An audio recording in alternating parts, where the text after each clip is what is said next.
WTLB Utica, WRNY Rome. This is ESPN Radio Utica Rome. Broadcasting live from Swifty's on Genesee Street, it's Comets Insider. From down there on the ice, who do you think really made a difference in the first period? Definitely the hockey players, Chrissy. They were the ones who got all the scores. And then you got the goalie wearing every pad in the world and baseball gloves. He's working very hard, too. This is Comets Insider with Rain and Scoop. This is Utica Comets Insider live from Swifty's on Genesee Street, courtesy of the Slocum Dixon Medical Group and Bud Light Dilly Dilly. My name is Rain. Scoop is here. We are expecting momentarily Thatcher Demko. Before we get started, we are on Facebook Live at ESPN UR. We're hoping to have Thatcher in the middle of the screen in a couple minutes. It's not like Scoop and I don't like each other, which is why we're separated. We're celebrating the urinal rule. You know, skip one when you're in the men's room. That's what it feels like. Yeah, you don't want to elbow up to a guy next to you, you know, when you're in there doing your thing. It's and you ever notice that you look straight ahead. Yeah. I'm always weirded out when somebody wants to start a conversation in that situation. I had to take my son last week to the doctors, and we had stopped off in the bathroom on the way walking through the building. Six urinals, and I go all the way to the end, and the other two people that were there had left, and then another guy walked in the middle of the process, and he went right to the one next to us. And I walked out carrying my son, and I'm like, hey, Bob, just so you know, don't ever do that. He didn't know what I was talking about. But it was a teaching moment. It was a teachable moment. So before... I haven't seen people even do that at the Odd when they're full of beer and they got to get rid of it. Because, you don't have a lot of room at the Odd in those bathrooms, and you really are kind of elbow to elbow, and it's a weird thing for guys. We kind of want to just look ahead and look at the ad that's in front of us or the Comet schedule, and we don't want to have a conversation at that moment. And I don't see people doing that until they back away and maybe go to the sink and wash their hands. They might talk about, well, it was a pretty Michael Chaput goal, wasn't it? Oh, yeah, it was fantastic. There's just a protocol that you got to follow. Yeah. So, a lot going on in the world of the Utica Comets. Obviously, we're down to the final weekend of the regular season. There's another 3-3 to wrap it up, so they got a lot of work to do. It depends on where they're going to fall in the top four in the North Division. But before we get into that, there has been some news that broke today. There are some transactions that we've got to take care of. Matt Leitner was released from a PTO. I know that's in the top of our stack of stuff. Obviously, we know this is since the last time we talked last Monday. Nolan Valou, I hope I pronounced that right. I didn't get a proper pronunciation from Andy Zilch yet. Zach Lynch, who we had on just a couple weeks ago here on Comets Insider, he was released. And then we dig a little bit deeper because Vancouver has now sent down some reinforcements. So we've got Tyler Mott, Goldobin is going to be back. Ashton Sautner is going to be back. Ashton Sautner is going to play in a little bit later as well. We want to discuss what happened with Humboldt Broncos, tributes throughout the hockey world, all professional levels. The Comets, you saw the stick outside of the ABC. They changed the colors of their social media. We're going to the Humboldt colors, yeah. Yeah, to the Humboldt colors. We're going to address that. It hit home inside of the Comets locker room. When Thatcher gets here, we'll get his feedback on that. And how about the terrible thing we learned today where they actually got the identities wrong, which is joy for one family but heartbreak for another. And actually two sets of families because you've got the real family, then you've got the billet family. And then the hockey family. And I think everybody relates to this story because we've all put our kids on a bus to go to a soccer game or whatever. I mean, and we've gotten on buses to do that as athletes, and it's just something that everybody can feel. We've gotten on buses to take groups of listeners to concerts and things like that, and it's just, it could happen at any time, and it's just unfortunate that it happened to Humboldt. We've got Tom Coyne, the voice of the Adirondack Bank Center. He's going to join us on the phone at about 7:30. We're going to get some of his thoughts and perspective. He's had a couple of decades in hockey. He's got some, I'm sure, great insight and thoughts on this. But it's a tough thing, but you've got to address it. But there's also some hockey to discuss, and there's some playoff hockey to discuss. And we've got a couple of games in the first round that have now been announced and confirmed. It's game 3 and 4. I know you've got that information. Wednesday the 25th, 7 p.m. puck drop, and Friday the 27th. I believe I've got those dates right. Let me double check there. Yep. And FanFest is on Sunday. I don't know how the weather's going to cooperate, but we're going to make it work one way or another. We're going to take Comets Insider and replace the Sportszilla show that's normally on from 11 to 1 on Sundays. So you and I are going to have a lot of the players. Andy Zilch will join us. Don Leibel's going to join us. And we're going to kind of get some feedback on the end of the regular season, heading into the playoffs, maybe some memories from the last 6 months, and everything that goes into a season of Comets hockey. And the one thing you did mention about the transactions was Reed Boucher. Mm-hmm. Oh, that's right. You know, he's probably going to be coming here, but he's got that broken hand, so he's got to rehab that. And they're saying he might be ready for round 2, which we all hope there's a round 2 and more. They said it was about a 4-week turnaround, and so it was roughly a week. We've got basically this week of the regular season, and then you got a few days in between. You stretch it out, and you get through the first round. By the second round, we should be good to go. That'll give him his 4 weeks. Thatcher is here. Hello, sir. He's got his Boston hat on for the Yankees-Red Sox rivalry starting up tomorrow.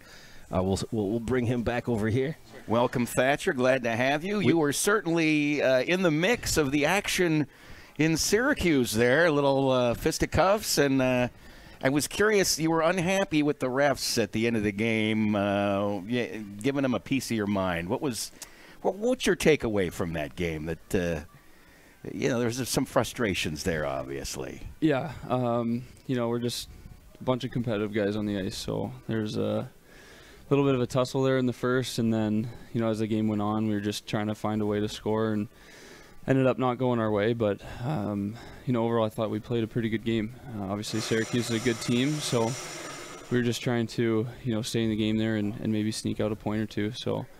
I said, it didn't go our way, but it was a good game. What did you think about that power play in which they got the goal and the penalty call there? I know you have to do a little dance and be diplomatic. Yeah. We understand. I haven't watched the video, so it's tough to give my view on the goal or the call, but I saw our guy back checking there and got a stick on the puck, and the guy ended up falling down. They made their call, but the goal was a little bit tough. They got a shot off from the point. It got tipped and went in. So just kind of how the game goes, and it was a little bit unfortunate there. But you had a great game, though, really, in spite of that. And that's the way it was that way last time in Syracuse. Same result. Very similar game, and I think that kind of just added to the little bit of an envy feeling just at the end of the game. Just having the game a few weeks ago go the same exact way, where they scored a goal late in the game to get the 1-0 lead. So it was definitely tough. So can you share with us, and you don't have to use the exact language, perhaps. I don't know what was said on the ice. Maybe it was a little saltier. What did you say to the officials during the end of that?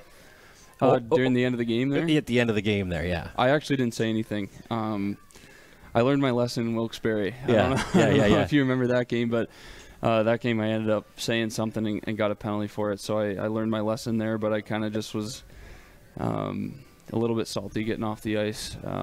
There's some fights going on at the end of the game too, which it was a good fight at the end of the game. Yeah, we weren't surprised by that. I'm kind of glad though that Vincent Arsenault stood up and sent a message there. You need that. Yeah, no, that's one thing that Vinny's been good at when he's been up with us is he's a guy that's willing to do anything to help the team out, and he's fought some heavy guys, and he does that for the team, and there's not a guy in our locker room that doesn't appreciate that. So, and it'll set the tone for next time you guys meet. Yeah, not that there needs to be any tone setting, just because there's some constant bad blood going on there, but.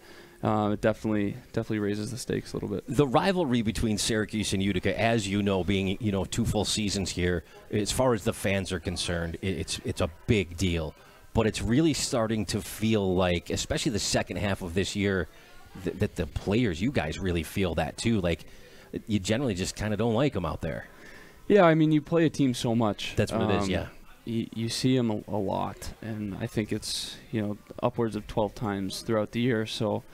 And, like I said at the beginning, both teams are very competitive, the individual and the team itself. But I think that just kind of adds to it. When you play a team so much, you kind of get familiar with the guys. And everyone has a job, right? You're trying to get under the team's skin a little bit, some guys more than others. But you become very familiar with your opponent at that point. And things just kind of rise up to a certain level when you play a team so much. You're known and notorious for, and this is a compliment, being an extremely competitive guy. Your teammates talk about it, and it starts with video games, which we've talked about with you in the past, all the way to even in practice, and then when you get in a game.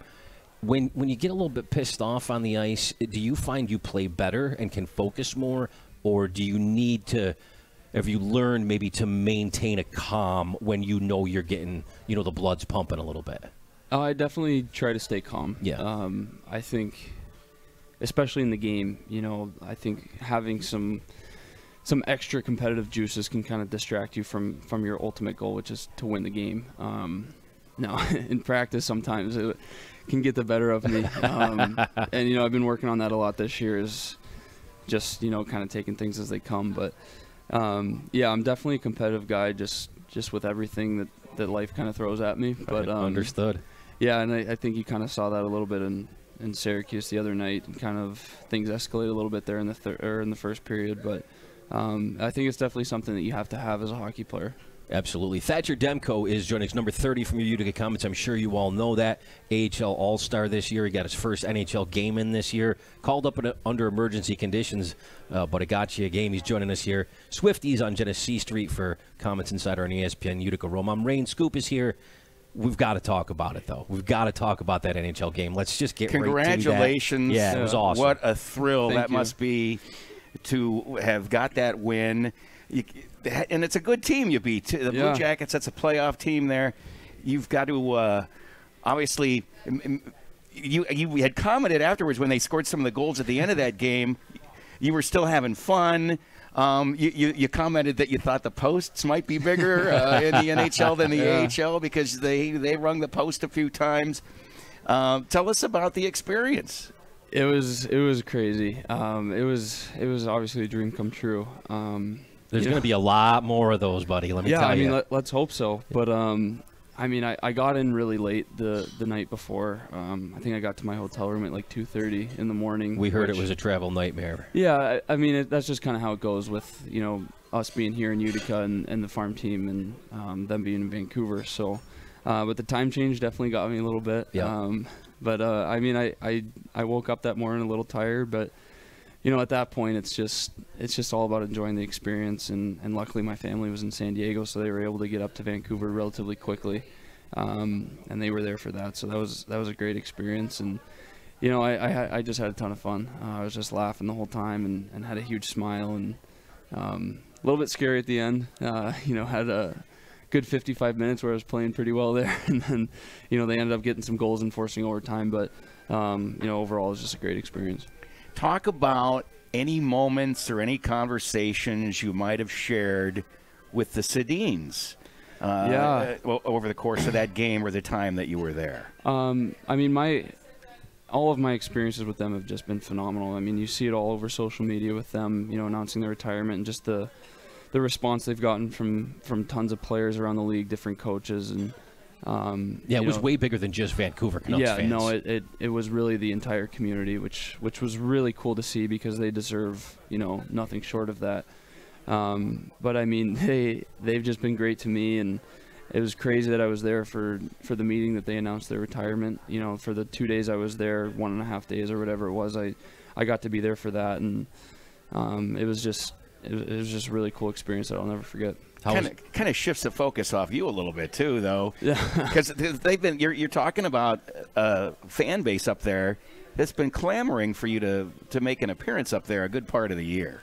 Yeah, I mean, at the end of the day, though, it's the Sedins. They kind of trump everything. They've been there for so long. They are the Canucks organization. The best players have come through, and they've definitely had a lasting impact on a ton of players, especially. Throughout their careers, but especially the young guys that are starting to come up now, and as they're on their way out, they definitely set the bar of what the culture is going to look like up there for the time to come.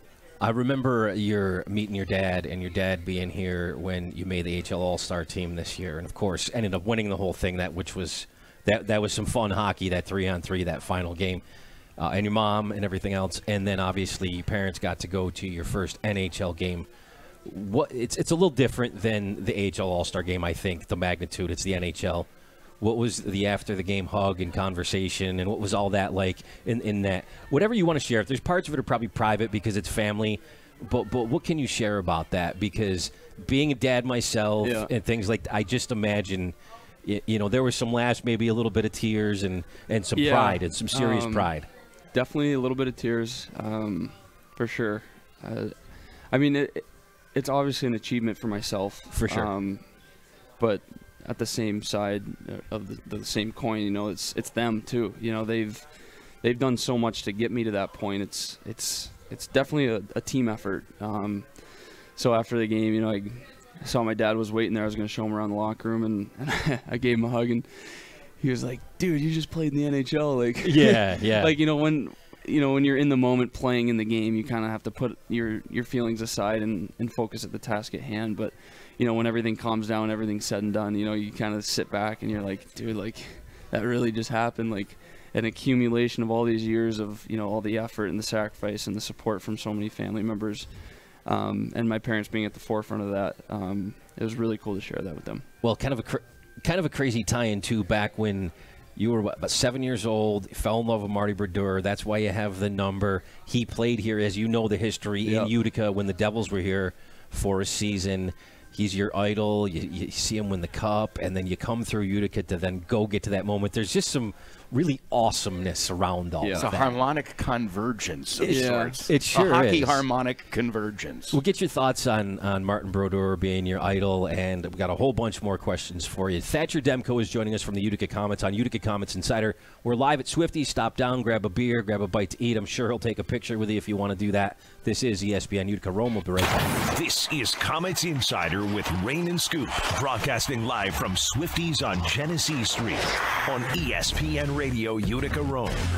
Brought to you by Slocum Dixon Medical Group and Bud Light, Dilly Dilly, Scoop Rain, and number 30, AHL All-Star goalie Thatcher Demko in the house here at Swifty's, who now has his first NHL win, got one against the Columbus Blue Jackets. Did you keep your stick or give your stick to Dad, or was there a memento that you kept from that game to mark that first game? Absolutely. I got the puck, I got the score sheet, I got the starting lineups, and I have the stick still. It's in the locker room here in Utica, but the team actually brought my mom a jersey with my name on it, brought it right to her seat. Oh, wow. Yeah, right before the game, so she was able to put that on, and she was thrilled. I was really happy she was able to get out there, and it was a pretty quick turnaround for her, so glad she got up and got a jersey out of it too. The moment that you took the ice at the Rogers Center in Vancouver, lots of guys talk about that first skate and like they black out, they blank out, they don't really remember it. What was that like for you? I definitely was kind of in the zone. It's tough to block everything out, but I definitely was trying to. Got out and took that lap, and when they were doing the starting lineups and stuff, and they announced it was my NHL debut, and the fans are going wild.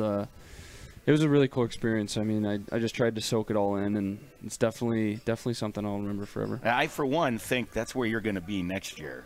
And so we're glad to talk to you now, because we may not get another chance. I mean, hopefully during a long playoff run we could talk to you, but I think you're a Vancouver Canuck for life. We'll see. Beginning next year. Well, I may be following your hero's footsteps. I mean, he went from a year here to a pretty substantial 22-year career.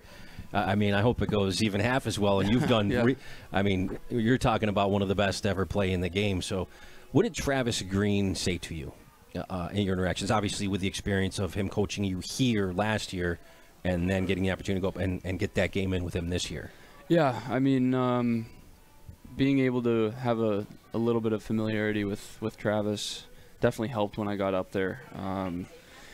He called me and when I was actually on my way there and asked me, what my travel schedule was like and just the logistics, just making sure that, it would be, logical to play the game. But, he put me in, and after the game, he just said, he thought I did a good job, and he's happy that everything worked out, that I was able to play that day. And it definitely was nice having him there and having a familiarity with the coach. What about Darren Archibald? Archie's up there as well. I mentioned him because the tribute on the mask at the HL All-Star game, you gave that mask to him? No. You kept it? They actually took that and they auctioned it off in Vancouver. Okay, yeah. Okay.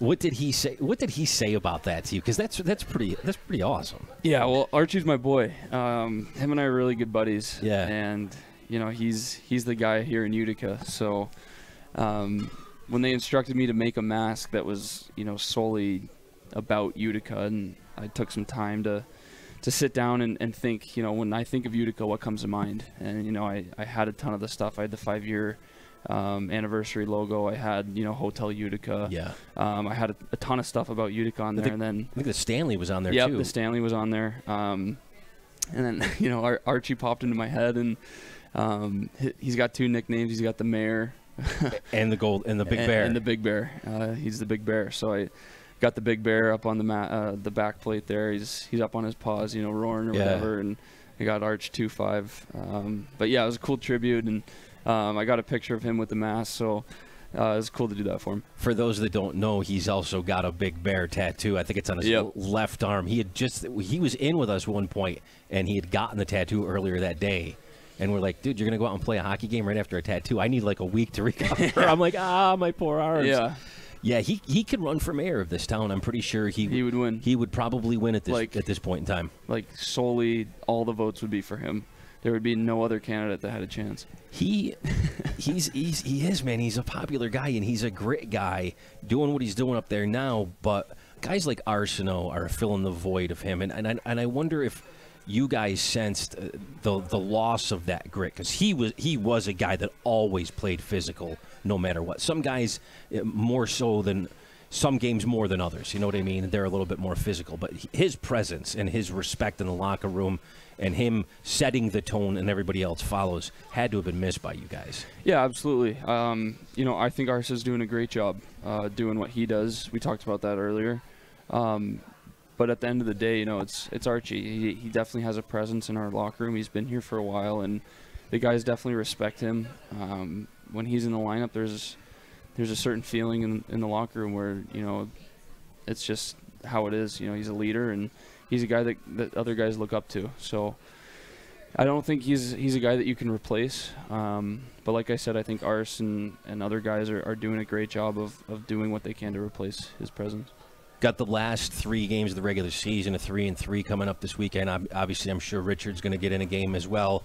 But you guys have some other reinforcements. Tyler Mott, Goldobin's coming back, Ashton's coming back, and they're rehabbing Reed Boucher back down here, hoping to get him back in by round 2. We were talking about that as you walked in a little bit earlier.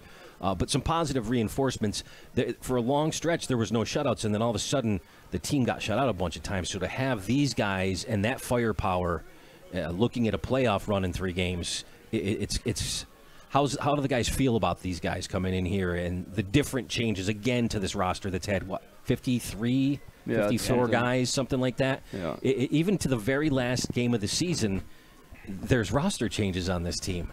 How do you guys gel and get it together and get focused, and you talk about that kind of thing? There's somebody on Facebook Live who wanted to ask Thatcher what it's like to play with all these lineup changes due to the injuries and how you may have needed to adjust to that. Well, I think the biggest thing that you need, like non-negotiable, that you need to have when you have so many guys coming in the lineup is like that core of guys, where there's just a culture here that all these guys, like we mentioned, Archie and Carter Banks and Wasey Hamilton, Jamie Cyphers, all these guys that when you step in the locker room, you don't need a few days or a few games to, get into the groove of the team. Like the second you come in, you get that vibe from the guys in the locker room. And we have that. We have the best guys in the league to do that. So I think that's the reason why you've seen our team be so competitive with all these different lineup changes, guys coming in for a day, 2 days, and then, leaving. It's because we have that foundation of guys that, they make it so easy to come in and contribute. Absolutely. What was your sense of the locker room in Vancouver and Arch's place in that locker room? It's different. It's definitely different. He obviously has the same presence where, you know, he's Archie and he has that, you know, charisma about him. But, you know, there's guys there like the Sedins and Edler and Sutter and, you know, all these guys that have been in the league for a long time. And obviously Archie's had his cup of coffee, to say the least. But, you know, those guys have been around for much longer than he has. And obviously there's stuff that he's trying to pick up from them and things that he can apply to his leadership role up there.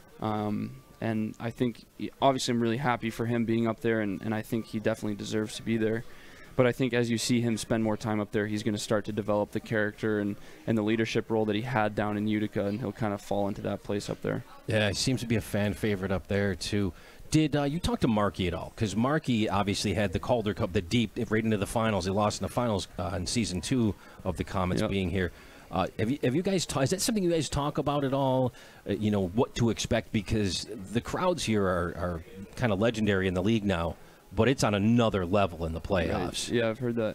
I mean, first of all, Markey's one of the best guys I've met in this game. You know, even right before my first game up there, he you know, came back down and he pat me on the back and he's like, hey, if you need anything, you know, don't hesitate to ask. Anything, you know, ideas you want to bounce off me, I'm here for you. But he actually mentioned to me, you know, he really enjoyed his time in Utica, and that was something that we kind of talked about. He said he had so much fun playing here, and especially during that playoff run, he just had a blast. And you know, as I was heading out after I got sent down, he just said, you know, good luck in the playoffs. You know, it's going to be a lot of fun. I'll be watching. So he's a great guy, and he really does have a soft spot for Utica. And I know he's hoping the best for us. Well, there's a lot of guys here watching you when you were against the Columbus Blue Jackets. Yeah. You were must-watch TV for your teammates here. There's no doubt about that. Everybody was rooting for you.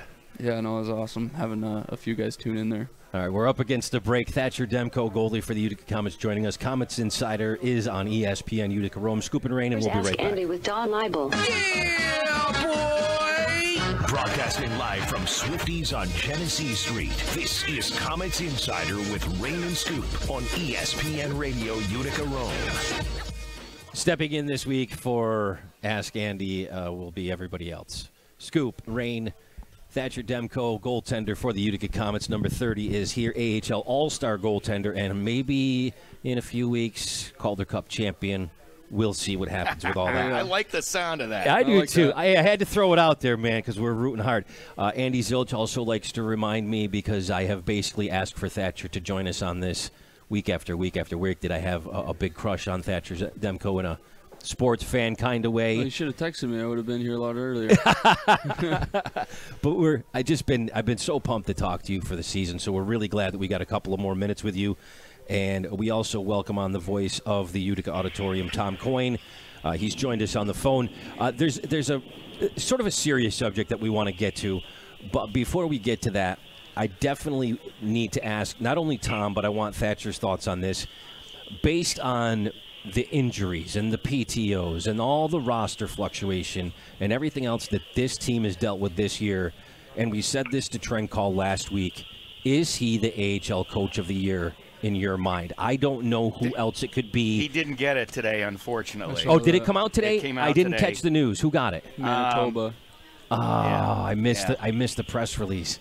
Now, Ben Burnell had it, of course, the guy who was first with anything regarding the Utica Comets. So, regardless of who actually has it, doesn't he deserve it?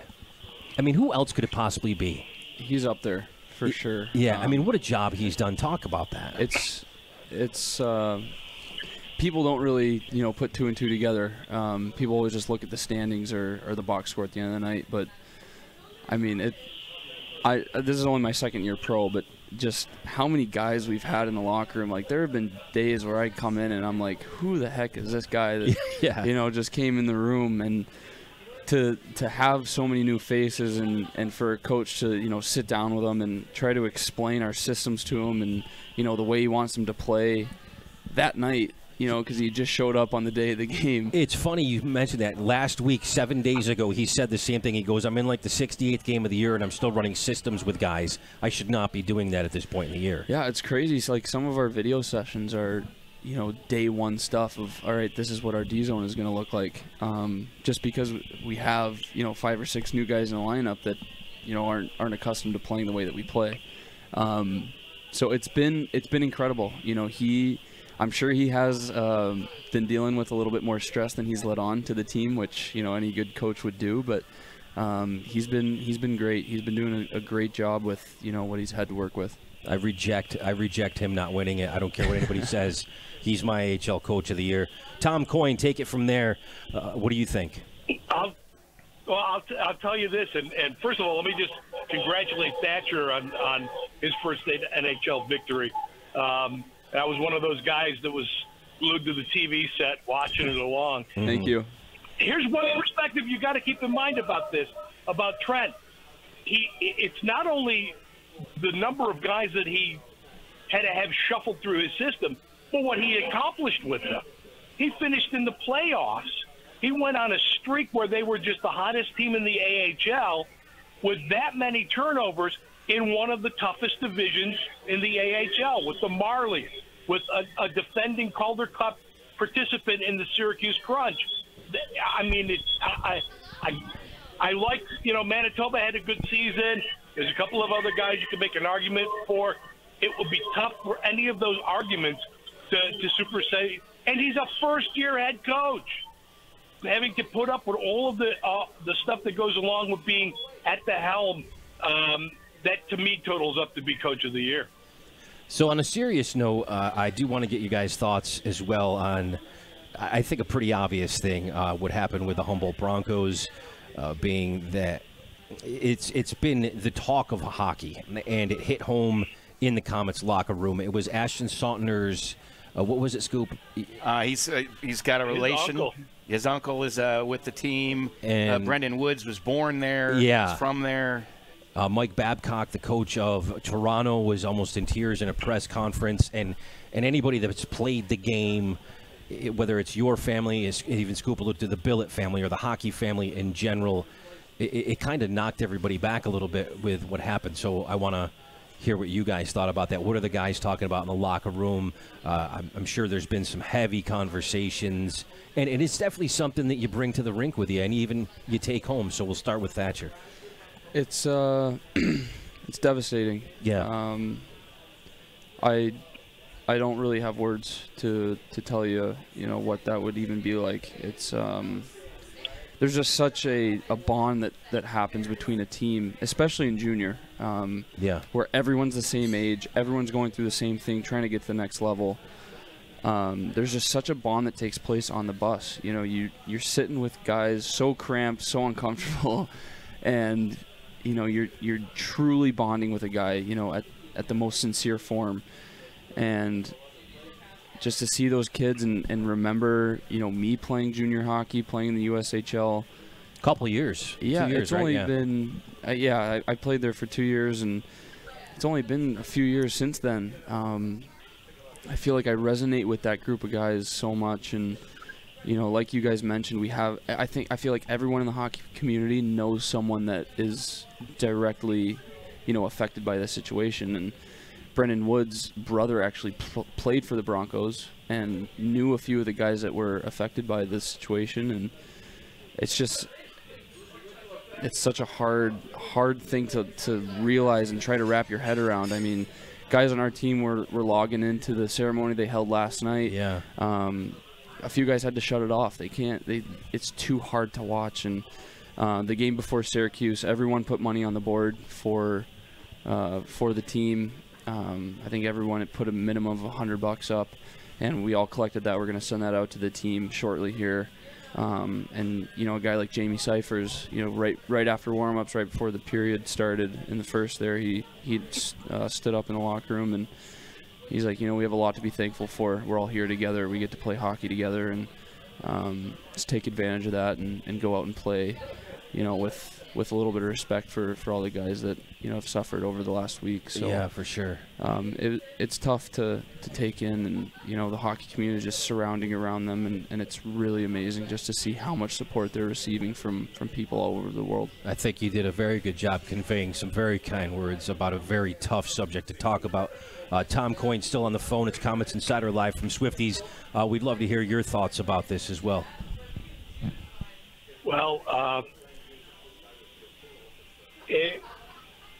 it's incredibly difficult. You know, I'm sitting in front of my son's house, who played 6 years of high school hockey here locally. He's got the Maple Leafs playoff light on the porch. Hockey, I've joked about it before, as the greatest sport played by humans. But just the skill level that a guy like Thatcher and his teammates have, from them all the way down to the most simple kid who's playing might or learn to skate hockey, you still have to do the same thing. You have to have the same skill set. Granted, you know, the guys at the A and the NHL level have it better than others. And these young guys here played the game. Anybody who plays the game is somebody who deserves respect for what they can do on the ice and the skill set that they have as athletes. That builds a community. And when that community got the word last Friday that this had happened up in Saskatchewan, I don't know any of the kids on that team. I'm not that familiar with that level of juniors. It's not one of the high. It's not the OHL. It's not the Quebec Major Junior. But all of those kids love the game, hunger to play at a higher level, looking to get a scholarship to an American college, a Canadian college, to progress their career, to maybe someday go back and teach the next crop of Canadian hockey players. And just to have this thing happen the way it did, with the devastating force that truck hit that bus. And then you have the unfortunate situation that developed today with the switch, where one family got the kind of news that they had never hoped that they would get, that they who had their son among the survivors is not among that survivors. And then a family that never thought they would hear the words that he's alive get that phone call. And you have to go through that horror. And then think about the supporters up in Saskatchewan, the doctors, the nurses, and as Thatcher can attest to it, billet families are like an extended family. Mm-hmm. An entire community takes stock in all of these kids, and it just multiplies the sorrow of what happened in that event.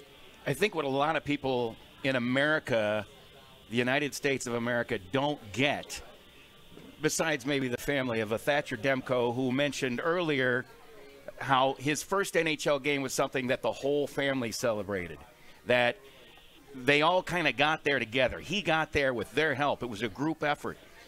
There are families that are taking their kids for rink time at 4 o'clock in the morning, and the family, it's a group effort. They are taking these kids, these hockey players, and they're making sacrifices so that their kids can play this game.